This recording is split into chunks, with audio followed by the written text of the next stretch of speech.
computer science major, and I'll be transferring to MIT for fall 2024. But before we begin, I would like to first show the metrics of MIT admissions and actually show what they're looking for in an applicant and what they consider. You can see that the interview, extracurricular activities, talent, ability, and are really important. And they don't really consider things like alumni relation, state residency, religious affiliation, or the level of applicant's interest.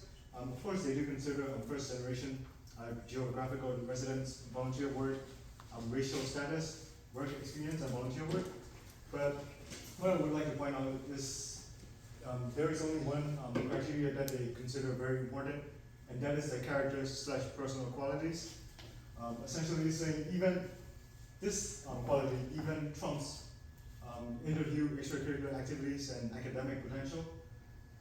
And I just would like to point out how being having good character can really shine you through in your applications. So yeah, you can begin your Q&A process. So this is the application process part of the questions. So the first question is, how did you approach writing your personal statement, and are there any effective strategies that you implemented? Speaking in the context of MIT, I would just look at the website and see the principles and the cornerstone philosophies, and I try to align my personal statements in a way that aligns with those values. For example, MIT could say something like they value collaboration above all else, or like they would like to create solutions that tackles the world's problems. So I looked up things from my life that that align with that values, and I try to mention them in my extracurricular activities. And speaking of extracurricular activities, you have to demonstrate passion in what you do in those essays as well, and have to clearly show that these ECs that you're doing, you're not just doing this to get into a good college or anything. Like there has to be a reason behind why you're doing what you're doing, and I would emphasize you to add the what, why, and how. Essentially saying, what you are doing and why you did this and how it affected you or your community, and you have to clearly demonstrate the impact that it has on you or your community. And finally, the most important point is to answer the prompt. You can't just go off on a tangent saying some random things and not actually answer the question. Please make sure you answer the question and understand that everything that you have been saying in your essay actually answers the prompt. Because I did this mistake myself. It was like one of my pitfalls. I just yap about all my extracurricular activities and not really do have a clear narrative in my UC essays, and as a result, I did not have great results on that department. So yeah, demonstrate passion, align with the university's interests, and finally, answer the prompt.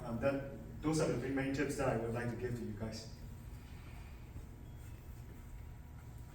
All right, the second question is, what role did extracurricular activities, internships, or research experiences play in your application, and how did you find and choose these opportunities? Well, yeah, definitely. Extracurricular activities like research, internships, and club experiences plays a really important role, because everyone can get a 4.0. They can just follow the regular college patterns, get good grades, but that doesn't really stand you out in any way whatsoever. It's the things that you do outside of class that really makes you who you are and makes the admissions officer see you as a person, not some numbers or statistics. Also, of course, engaging in things outside your class can also give you variety of skills that you wouldn't necessarily get in your classes. For example, leadership skills, technical skills, recreation, and friends. And they will also end up, benefiting you personally, and not just in admissions, but it will also go on to help you with your life in the future as well. And how did you find and choose these opportunities? Well, De Anza is a place with a ton of opportunities. I mean, you can literally go outside and you will see an opportunity. Like there wouldn't be a single day where there is no event happening elsewhere on campus. Just go out there, actively look for these opportunities, and see if it really interests you. And if you do, keep following that extracurricular activities, and yeah, it will work itself out. All right, the third question is, how did you go about securing strong letters of recommendation, and do you have any advice on building relationships with professors? Securing strong letters of recommendations, the first step is, the professors have to actually know you to write a good letter of recommendation. So I can't stress this enough, but please visit office hours, talk to your professors, demonstrate interest in the class, and actively ask questions. And in turn, the professors will get to know more about you, and they will be able to write significantly and praise you in those extra, recommendation letters, and that will really stand out in the admissions game.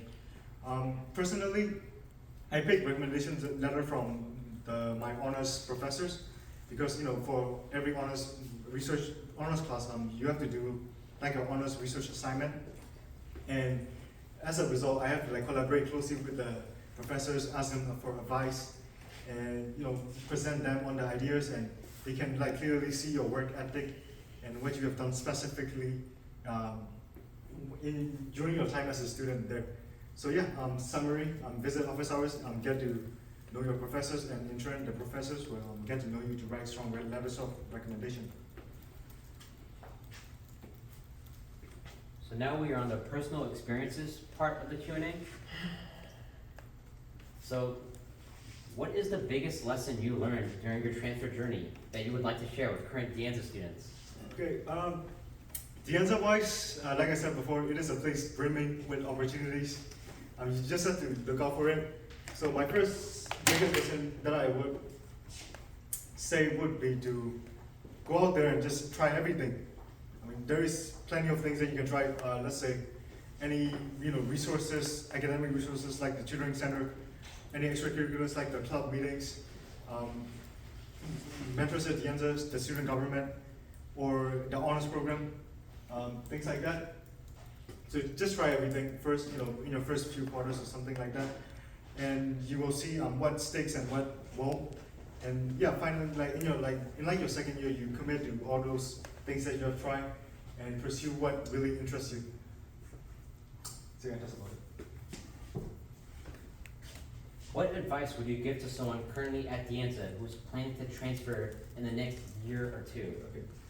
My biggest tip that I can give is meet more people. I mean, it sounds like a no-brainer, and it really is. And it is sometimes easier said than done, honestly. I'm kind of like an introvert, so I don't really get along with people that well, but you do have to meet people if you want to find opportunities. And meeting people is really, simple, because some other people also want to know more people. So for example, once you really get to know some people, they will also bring you opportunities and chances that will be beneficial and enriching to your experience here at De Anza. So for example, there was a random physics classmate that I sat next back in spring, and after getting to know him for a bit, he just gave me this opportunity for me to be part of a team in the Berkeley AI Hackathon, and I had a chance to attend there and first take my first dips in the world of hackathons and startups and projects. So yeah, this is, if I didn't talk to this person or meet new people, I wouldn't have this opportunity. So my biggest advice to you guys would be to meet new people, and so that both of the parties can just benefit from each other and grow as a person during your time here. Academic preparation. What courses at De Anza did you find most beneficial for preparing for your transfer? And were there any specific classes that stood out as particularly important? Okay, this may be like an urban legend, but someone that transferred into MIT last year also said in his transfer talk that the people at MIT knows De Anza's reputation, and they hold the De Anza transcripts to a high regard. And I've also heard additionally from some of the UCs that they really hold De Anza's transcripts to a high regard as well. An unpopular opinion, but physics at De Anza is really enriching and challenging, to the point that some of the UCs that they just take a look at your transcript, and if they see physics in your physics taken at De Anza, they're just gonna be like super impressed with it. So yeah, that is also one factor to consider taking physics at the Anza. I know that most of the people, advises you to take it at Foothill or something, but some of the UCs also know the strategy. And I don't know what the admissions officers think, but I just particularly heard that the Anza physics might be the way to go. I also took physics at the Anza from 4A to 4C. And I mean, some people say it's challenging, but it wasn't really for me. So yeah, just try to follow it and see where it takes you. How crucial was your GPA in the transfer process? And do you have any tips for maintaining a high GPA while also balancing other commitments? Oh yeah, GPA is obviously the most important. I mean, without admissions officers first look at your GPA first and decide when they would like to, if they would like to look into your application further, because GPA determines your academic capabilities. And the first thing about this university is a place of academia. They want to actually access if you could survive in an academically rigorous places like, I don't know, MIT, Berkeley, and places like that. So they do look at your GPA first, and then if your GPA is good enough, they move on to your extracurriculars and your essays. So yes, GPA is one of the most important factors in your application. And having any tips for maintaining a high GPA while balancing other commitments, I would say just have good time management skills. I mean, everyone has 24 hours a day. I know sometimes that statement won't be true, like everyone has different sets of responsibilities, but it is still 24 hours. And I think if you have great time management skills, you can, within a reasonable amount of doubt, that you can actually, maintain your good GPA and understand the class material that is being taught to you at this level. Yeah, just good time management skills. Were there any prerequisites or recommended courses for your major that you wish you had known about earlier? Okay, not really, because private institutions like Stanford, MIT, they don't have like a specific transfer requirement, or what classes that you take here in DNZ that will transfer to MIT. They just evaluate which credits would transfer onto MIT or any of the private. So just take whatever classes that you enjoy the most, and as long as it aligns to what you propose on your major, you should be fine for the transcripts part. And if we talk about it in the UC context, there's of course the assist.org. You just visit the website and see which one transfers and which courses are required, and just plan your course schedule around that. Did you utilize any specific academic resources at the Anza, such as tutoring centers, office hours, study groups, and did that help you succeed? Okay, in full honesty, I didn't use any of them. I just like self-studying. I feel like I study a lot better and learn a lot more if I just study by myself and think independently. But I understand it might be different for everyone else. Everyone have different learning styles. So what I suggest is you could try all these methods available here, like tutoring centers, office hours, study groups. I did visit a few office hours at once if some of the midterms get really challenging, and I want to know more about what the professor wants in this course, and better understand what they're actually looking for. So yeah, these academic resources can also help you. I just didn't use them personally, and yeah, it just depends on your learning style. So now we're on transfer logistics. So how did you navigate articulation agreements and ensure that your credits would transfer smoothly? I don't know about MIT yet, honestly. I haven't submitted my transcripts yet because this is not the end of the spring yet, and I can only see where it would take me from there. But I can speak for UC wise, because they have a clear articulation agreements and prerequisites. So I mean, your assist.org is like your best friend. You just go to the website, click on the major that you would like to apply for, and check which classes you need, which classes are strongly recommended, and build them around your schedule. Yeah, the thing about private colleges is that they don't have articulation agreements. It's just on a case-by-case basis, because they just receive so little admits every single year. It's below 30 every year. So they can just they have the privilege to review each case individually and decide if some of the credits will articulate or not. Can you outline your application timeline and any important deadlines that you need to keep track of? Okay, I could speak for MIT. MIT deadline is usually on March 15 for fall entry and October 15 for spring entry.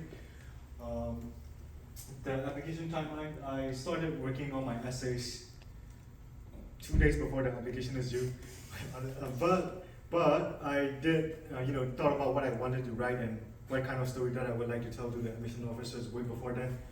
I remember I started my first ever draft on an essay back in 2019, so it's been like 5 years since I first thought about what I wanted to write in my essays. I know that, but a good rule of thumb is to like prepare what you would like to write in your story like months ahead. Some people say practicing during the summer is really good so that you have clarity even before MIT deadlines, such as the UC deadlines back in like November or something like that. So yes, you should prepare early and just submit just right before the deadline. And it is on a case-by-case basis, but for MIT, it is due on March 15. What were the biggest challenges you faced during the transfer application process, and how did you overcome them?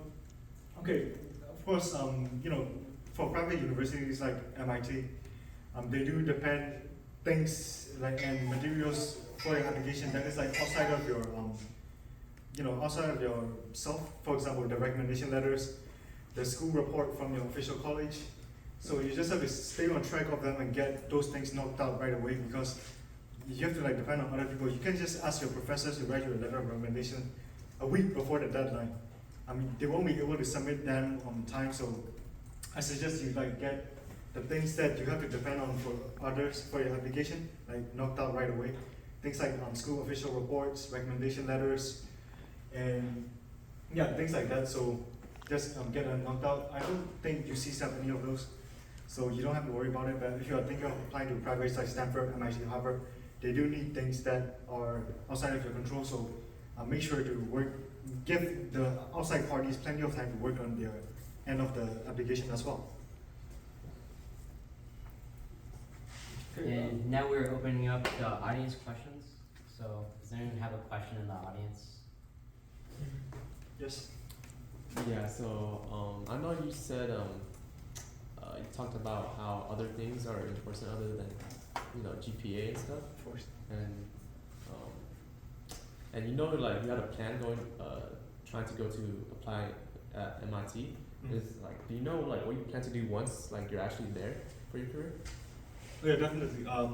I am thinking of utilizing resources at MIT to the fullest. So things like, because I pointed out in my applications that I am more of an entrepreneur, real creation type of person, I would like to utilize the resources there, like the MIT Fuse and the Martin Trust Center of Entrepreneurship. They have like those programs that will provide you with the hands-on mentorship and the training to like elevate your ideas. And there is also like the MIT maker spaces that you can use to collaborate with other people and then like gain new perspectives on your creations as well. So yeah, these are specific resources at MIT. MIT actually asks you to write why you would like to transfer to MIT or how this field of study interests you at MIT. And yeah, you do have to name drop a few programs available at MIT that you can't find anywhere else and explain how that would advance your goals and as well as contribute to the MIT community. Yes? Why should I go to MIT other than like getting a cool badge on my GitHub profile? No, that's the exact question that I also had. I thought MIT was just like a normal institution, just a brand. But later I realized that MIT is a place where collaboration is like the main cornerstones of the institution. And I realized that all of the things that I've done needs people to work together with and gather new insights and gain new perspectives. So I just decided that yeah, MIT is the place for me. And the thing about MIT is MIT also places a heavy emphasis on creating things that tackles the world's biggest problems. And I would like to be a part of that. This is the reason why the only institution, private college that I applied to was MIT and not Harvard or Stanford. it's not like I didn't apply, I just couldn't apply because MIT was the only place that doesn't require a high school diploma, and I don't have a high school diploma. So, and also the thing about MIT is that, I mean, as seen in the very first slide, they emphasize, personal qualities above things like extracurriculars or academics or talent. That just gives me a strong intuition that the people that I'm gonna meet at MIT are really hardworking, driven people with good character. So, yeah, two takeaways: their entrepreneurial and innovative and collaborative spirit, as well as the community that is going to be really supportive and collaborative as well. Any other questions? Yes. You mentioned that one method to get close to teachers is through office hours, but what if you don't have any questions for them, or you're doing fine in the class? How would you get closer to them? Okay. Yeah, I mean, I do also doesn't have questions really. I tend to pick up things easily, so I don't everything I just understand it, and I wouldn't have any questions to ask. But the thing about professors is that, I mean, you could ask, there is always a question that you do need answering. For example, maybe it could be a theoretical application of, a practical application of the idea that you taught in class. For example, linear algebra, the class that I'm taking right now. Of course, linear algebra has a bunch of applications. And although I understand most of the ideas there, like matrices and linear equations, I still wanted to know what, I could apply these concepts on the real world. So I just asked them the question, and they were really happy to explain more about it. And then I also realized that, there is also significant applications in machine learning, quantitative finance, modern portfolio theory, things like that. And yeah, that also led me to create a honors research project for that class as well. So yeah, there's always a question that you need answering. You just have to find it. Any other questions? Madhav? So there's one question on Zoom. So they're asking, besides clubs, what else can you do to show leadership? Leadership? Oh yeah, there is the Anza student government. Of course, I'm actually a senator in the Anza student government. It is a place where you have to take the initiative to improve your community. So yeah, it does really show that you're really driven and you have led people in your community to improve it, and as well as benefit it according to your actions. There is also mentors at Anza. This is a peer mentor support program available at Anza. You can just sign up to be a mentor, and then you can help people navigate through college, those new freshmen coming in, and you can also show leadership on that department. Also, there is CS terms speaking. You could also create side projects and gather some people, and then become a founder or something. Founder is a fancy term to put it, but you could just start an idea, call people, and lead them. And so that also shows leadership. Three of the projects that I did, I also ask people to come join the cause, and we just work together on it. And finally, let's see, what else is there? Of course, there's also tutoring opportunities. This is also a mentorship and leadership opportunity. You could apply for it in the tutoring center. I really recommend that you check it out too. Yes? Oh yeah, two things. First one, are there any classes you like at the end that you would recommend to take? And is there any professor for linear algebra you would recommend? Oh, yeah. Okay, sure. The professors that I'm taking for linear algebra, Dolly Bambania, shout out to her. She is amazing in all rights. It's just that she is going to be really conceptual in all the things that she's going to ask you. The class won't be computation heavy at all. The last midterm that I did, 50 out of 80, 50 out of 80 marks of the questions were on conceptual ideas. You can just compute and crunch some numbers to get the correct answer. You actually have to understand what is going on and how all these ideas work. So it just gives you a really grounded understanding in linear algebra that I think will help you in the long run if you're a CS major. And what is the first part of the question again? Oh, it was, are there any classes you would recommend that you really liked at the end? Oh, like the answer? Yeah, I do. Physics 4A was my favorite, the mechanics class. Because it is just a simple kinematics motion, and this is the starting point of your physics journey. You're just thinking about forces and vectors and projectile motion. And it's just really fun solving them. And of course, if you're a CS major, data abstraction and structure is also really interesting. I know that it is probably like the hardest class in DASG. Don't correct me on that. I don't know about any other classes, but data abstraction and structures is also really important because it also sets you up in the long run for your career and computer science concepts wise. So yeah. Thank you. Yeah. Any other questions? Yeah. I know you said the physics series was like pretty, it's not too challenging for you. Yeah. Can you explain like your study tips or like how you self-study? Okay. Honestly, I just had a good intuition, but I also had to practice, of course. So what I did was, right before a midterm, I would just like look over my notes again and like just write a study guide myself, understand what each of the concepts are, what the formulas are going to be, and how you can apply set formulas in each different scenarios. And yeah, I think that should be fine. And for lab reports, you just make sure that you actually understand what is going on in each lab, the error data collection, how each data point is used, and how each conclusion proves a scientific concept that we discussed in each of the physics lecture. Of course, some professors are more lenient than others. And you just have to click some politics with your grading as well. Any other questions? Yeah. Yeah, you mentioned that you study alone. Did you ever get any training on how to study? No, I did not. It was just like make mistakes and learn better from them. And I just like eventually developed better tips. I just started at first just studying like everyone else, and then I understand what works and what doesn't for me.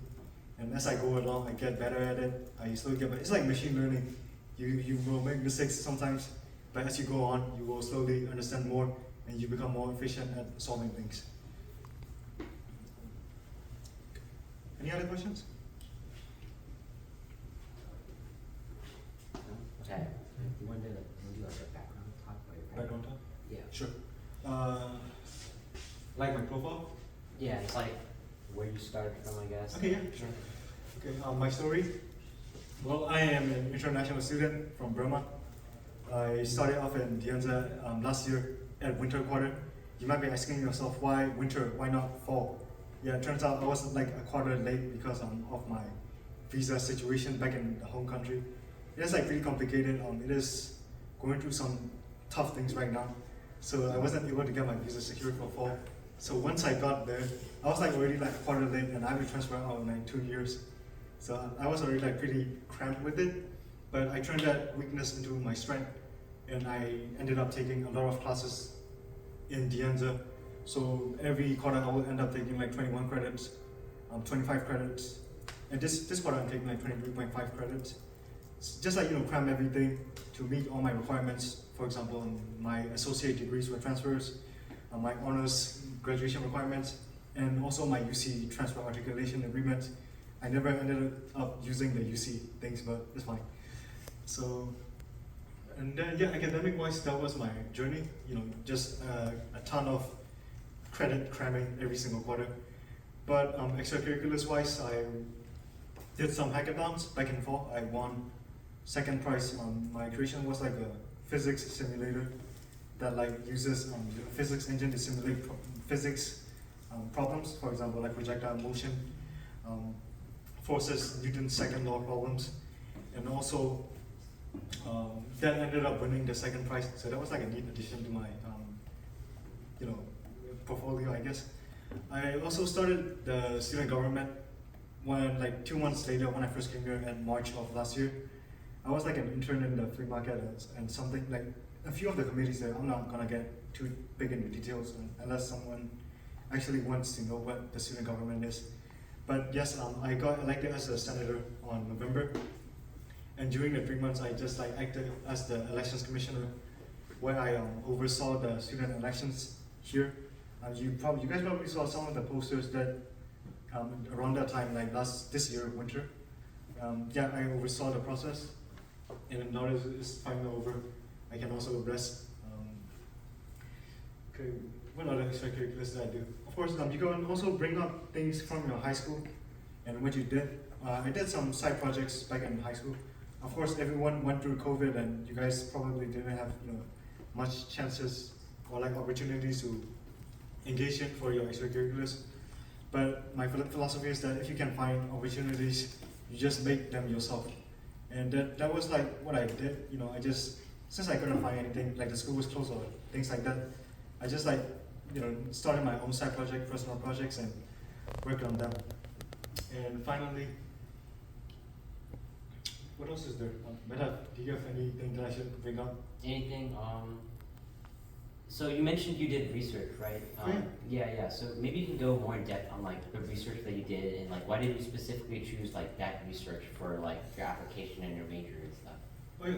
Research as in my research papers or the research into the application process? Oh, research papers. Research, yeah. So I am enrolled in an honors program. The honors program here in Anza is like a simple program where you can just sign up for honors classes, and it's just 1 or 2 extra assignments that you have to work on to satisfy the requirements. And most of the assignments involves like a simple research paper or a study that is related to the concepts being discussed in the lecture. It doesn't have to be anything novel or groundbreaking.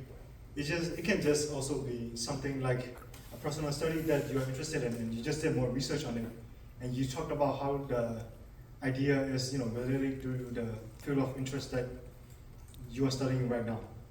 So a few of the research papers that I wrote was, I did one for my history class. Of course, not all the research papers have to be STEM-based or anything. I did a research paper in history class that compare and contrast the 2021 Burmese military coup d'etat with the 2021 January 6 riots, and analyze them and see like if a similar scenario could emerge in the United States. The second thing that I did was a study on the neural network on that that detects diabetes in patients, which is also from my data structures class. The third thing that I did was on 3 math classes actually: Math 1B, Math 1C, Math 2A, and Math 2B4. Math 1B was pretty simple. I just did some extra assignments that is like a bit more difficult than others. Math 1C, I did Taylor series, an application of Taylor series, and I studied ahead, before Taylor series was covered. And I gave like a simple application in finance, like bond pricing and risk management, because finance is also like one of my interests. So I thought, what if I just combine Taylor series, the idea of Taylor series, and intersected with my passion in finance, and that just made me do research on finance and the application of Taylor series. For 2A, I literally just finished my presentation paper today. It's about the study of wave equations. It's for the differential equation class. I talked about the origin of wave equations, how it is mathematically derived, and finally, is modern ways of solving things like the physics-informed neural networks or pins, and how it is much more computationally efficient, and how these pins are constructed. And for linear algebra, I created. First I looked into the application of linear algebra in like the stock market or finance, and I realized that the idea of linear algebra is extensively used in the modern portfolio theory. So I thought, this is pretty interesting. I could work with that. So I looked into it. I realized modern portfolio theory is just simple matrix algebra. So I implemented a program for my honors topic, which was like a portfolio manager. It determines how much percentage of a portfolio that you should invest in, basically a portfolio optimization program. So for example, let's say you have 2 stocks in your portfolio, Apple and Google. The program will determine how much percentage of your total investment should go to each asset. And I got like something like 70% in Apple and 30% in Google at this market rate. It just like scrapes data from the internet and wire finance in particular, and like just gathers data, applies modern portfolio theory, and gives you an optimized portfolio investment, tips. I'm pretty much going off on tangents. It's not gonna be about admissions anymore, so I'm just gonna stop it at that. Any other things that you would want me to mention? Yeah, so you mentioned that you're an entrepreneur, like an upcoming entrepreneur. So what are some like tips or resources that you can kind of offer to other upcoming entrepreneurs? Entrepreneurs, yeah. I just like creating things And the first thing while creating things is you have to understand if others is also interested in your product or your ideas. The first thing that you should look into is market research. You should probably do like a quick survey and see what people are interested in and what problems they are facing. It's just standard procedure, identify the problem, figure out how your idea solves this problem, and find a market for it. And also, of course, there is also a technical side of things. You also have to develop a minimal viable product MVP. And of course, you also have to meet with a lot of people and talk to them for feedback and new perspectives. And yeah, it is just really important to collaborate with people on things, creating things that solves problems. I mean, if you have attended some hackathons, you know exactly how important it is to. Any other questions? Yeah, I mean, those were all my questions. Does anyone else have any questions? Any last questions? Oh, is that a hand up? Yeah, I kind of have one. You talked a lot about having a good character when applying to MIT. Can you explain more on that? I'm kind of confused on that. Okay. Good character can be anything. I mean, but in my own definitions and terms, I believe what they are referring to is the capacity to do good and benefit, of course, and benefit yourself as well as the world around you. I mean, which is why two of the most major essays that appears time after time, every single year, it never changes, for MIT is describe one way in which you collaborate with other people to benefit your community, and finally, describe the world that you came from and how has that shaped your dreams and aspirations. So I just believe that good character and quality just means the ability to benefit others and your own self as well. Any other questions? Yeah. You talked about how you did the hackathon and you did a bunch of projects even before you came here, I think. For those you kind of start their project but they give up at the beginning or they just drop it altogether. Do you have advice on how they should approach projects to so they can actually finish it? Finish it, right. I mean, of course, the most important thing about starting projects is conviction. If you are having doubts about your project, it is completely natural to abandon it and start working on a particular project. But what I would like to do first is, first build a minimum viable products, see if it works out. And if it doesn't, it is completely fine. I mean, there are plenty of other ideas that you can pursue. And if you think, it just comes down to simple judgment. You just have to access at some point and see if this project or idea that you have is actually beneficial or is going to be useful. And if you conclude that it isn't going to be useful, you can always drop it and continue with new ideas. Any questions? Questions on this group?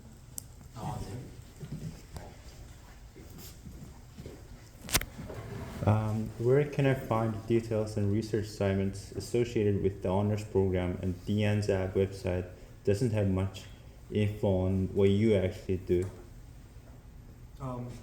So do they want to know more about honors project? I think so, yeah. Where can I find details and research assignment associated with the honors program? Research for honors program. Honors program is just on the website. You just search the Anza College honors program, and you can apply for it. Once you get enrolled in it, you can start registering for honors classes. You're gonna have an honors campus that shows the list of honors classes available for the next quarter, and you just essentially enroll in honors courses, see what each instructor's requirements for finishing honors courses, and that usually the assignment is about research paper and the application of the ideas that we discuss in the class. Another question? Yeah, I don't know if you missed it. He asked about your time management. Depending on what kind of person you are, you may have benefit from tools like calendar or planner. It's all up to you. The goal is to have to something, make sure things are on top. I think he's just sent a comment. Statement. Crazy. How do you manage your time? What kind of tools do you use? What kind of tools do you use? I'm more of like a spontaneous guy. I don't have discipline at all. But I do have a sense of, what I want to achieve for a single day. I just don't have like a specific schedule or blocks. I just think it's just like really boring. I just like do whenever I feel like it. But you just have to make sure that you complete the task that you set for yourself every single day. This is how I go about things, but things could be different for you. Some people like doing things like to-do lists and like specific, like up to the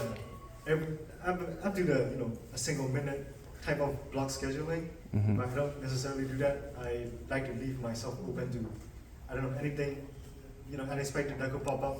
So yeah, I don't really have a time management schedule really. Yeah.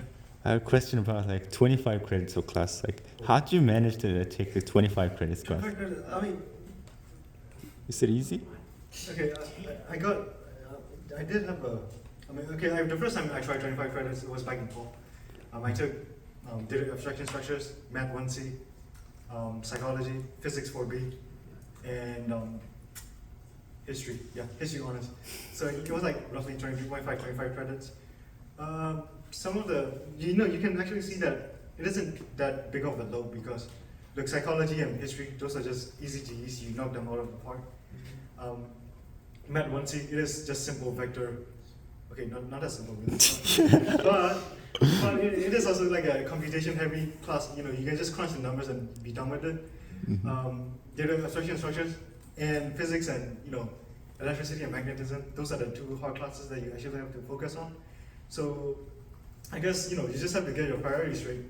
I mean, some classes requires more effort than others, and I guess like you just have to understand which classes and how much effort that you need to put into for each class to like maximize and be efficient with your time. Because 25 credits, I tell you, it's not easy. I usually like only end up finishing my projects by like the end of week 11, which is like kind of how I did it. I just like finished all my honors paper on this week. So yeah. How much time did you spend on each class, like for the 25 credits? 25 credits. Psychology, 3 hours max per week. History, I just attended every single lecture and I just like try to retain all my information. It's just multiple choices. Of course, the ones that requires the most attention is physics. There's a reason why the Anza physics is so notorious. That's like the only kind of class that I really put an effort into. So yes, physics, especially the lab portions and the midterms. I try to dedicate most of my time into that. And math is like in the middle of the pack, It's just numbers crunching. Nothing really too serious at this level right now. And data structures, it is very important. I mean, I wouldn't necessarily need to put too much effort into it, but since this is going to build up in your foundations, I just try to focus on it a lot more.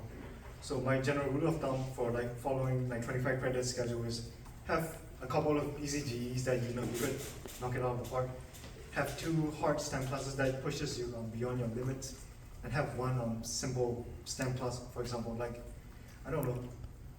math, calculus, which is just numbers crunching, derivative, integral, and this is it. Yeah. Yeah. Did you participate? I mean, did you do any extracurricular activity while you were taking 25 credits? Yes, I was a senator in the student government. Oh. I was a senator in the student government. That is like the main thing that I did really. I mean, I did have my fair share of robotics projects and club projects before then, but I have finished them before I started taking all these unit overloads.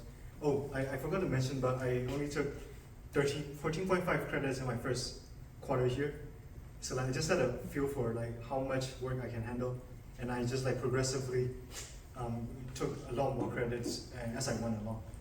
So yes, I was the student government senator, and I was also an international student advisor. I spoke in a few of the student panelist events and gave some advice and tips on it. And what else? And just hackathon projects. You don't really have to do too much extracurriculars. Like, I know UCs, they ask you to like even like 20 extracurriculars and things like that. But for places like MIT, they just want you to see 4 that you did your entire life and that you think is the most significant for your story, I guess. So I just added two side projects that I did, Mm-hmm. DASG Senator, and my club activities and projects. So yeah, you don't even have to like you don't even have to like stack up the extracurriculars. Just pursue what you would like to enjoy, and that will place you in a good light for the transfer admissions. Any questions? Yeah, again. How many hackathons have you been to? Like, what was the most impressive project Oh. you discovered? Okay, sure. I did visit the hackathon last year too, and I had no idea. Like, I did not even know what an environment variable is.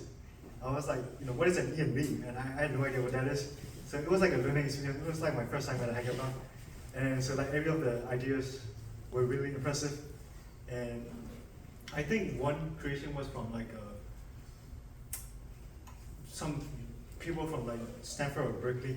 They created like a AI tool that models proteins by like, it extracts data from a health database and then like constructs 3D prints and constructs protein and like neurons and things like that. I forgot what it does exactly, but I just thought, the intersection between biology and artificial intelligence was pretty interesting.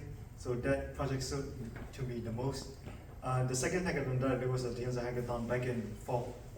By then, I had gathered some of my experiences from the first hackathon, and I ended up building like a physics simulator. It won second prize. Most impressive project from that hackathons that I have been to two, technically three, but I was there I was just there to hang around for the hardware engineering hackathon. So yeah. Are there any ones? Yeah. How did you find the classes that are transferable to MIT, and how did you choose classes that you need to take ultimately here? Oh, okay, sure. So the thing about MIT is it doesn't have like a specific courses that will articulate to MIT.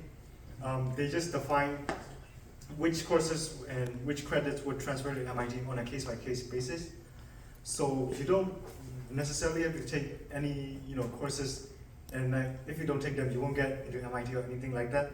What they do have is that they strongly recommend some courses. Of course, they recommend that before applying to MIT, and after you get into MIT, students typically complete 1 year of calculus-based physics and multivariable calculus, 1 year of 1 semester of intro to chemistry and intro to biology, and finally, I always forget that thing. I can't recall, but no, I don't think it's anything important. You can just check on the website, really. I just like check academic preparation transfer from MIT and you'll see it. So yeah, MIT just recommends that you take them. Like even then, it's not like a complete requirement. It just like puts you in a better position for the applications, I guess. So yeah. Any last questions?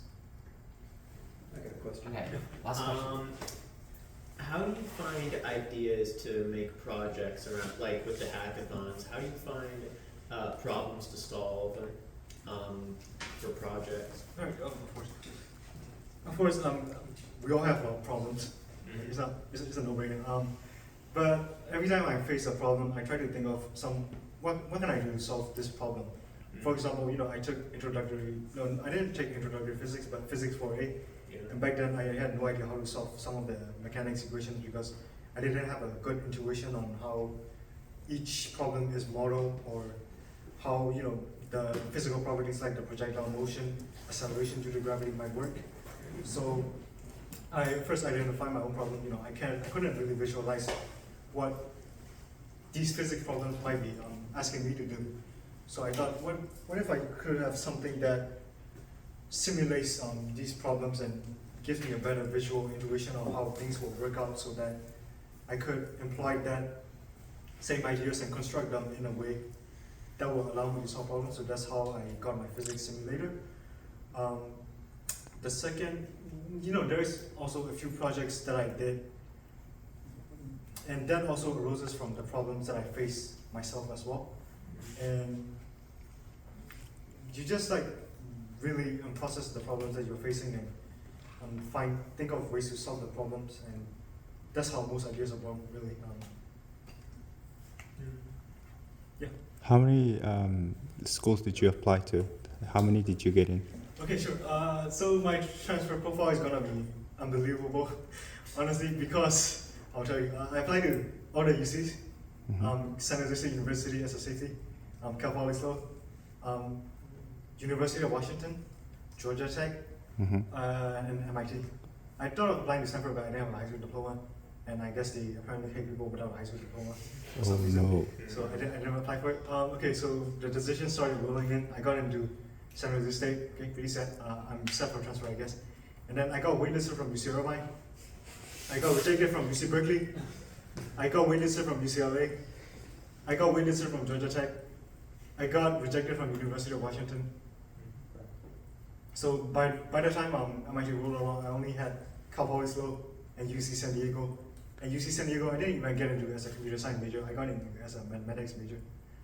And so yeah, I only really got into like a few universities. But yeah, MIT got me in. So like, pretty good, I guess. Yeah, pretty unexpected. I had no idea what those guys saw in me. Probably they thought I was insane, or I thought like I was crazy enough to like do something. So I guess they just admitted me or something. So yeah. Yeah. So Okay. that. Oh, sorry. Oh, okay, yeah. So there's one question on Zoom that is asking, how did you become international student advisor? Oh, okay. So this is really simple. I just attended a intro to counseling class by one of the international student advisors. I knew that if I attend that class, I'm gonna get close to one of the counselors there. And then I did get close to one of the counselors, and she provided me with opportunities to like host future counseling classes, and like give me plenty of choices. There's also a few perks that comes with it as well. You get off-schedule counseling meetings. So like I never had the problem of not having counseling meeting. I would just like call her and say like, yo, I need a meeting, and she would just like set me up for a meeting. You can also get some pretty cool leadership award for like helping the international community. So yeah, that's what I just did. Something that I just like joined a counseling class to like better get to know my counselor and find some opportunities from there. All right. I think that's a good place to end. So, all right. So thank you all for coming. So we'll post a video of this workshop online as well on the Discord. So if you guys weren't able to come to the meeting, then that's all right. And I would also like a round of applause for our speakers.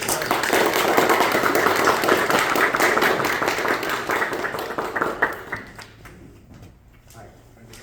Yeah, that's it. Yeah, thank you guys for coming. Thank you.